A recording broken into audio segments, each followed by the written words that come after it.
అన్నది బొడ్డు మల్లేను చూడు అన్నది మీసాలు గుచ్చాకుండా ఒరి బావో ముద్దాడుతావా అంది కంది పువ్వల్లే ముట్టుకుంటాను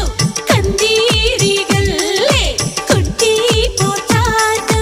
కుచ్చిళ్ళు చారకుండా హరి బావో కౌగిళ్ళు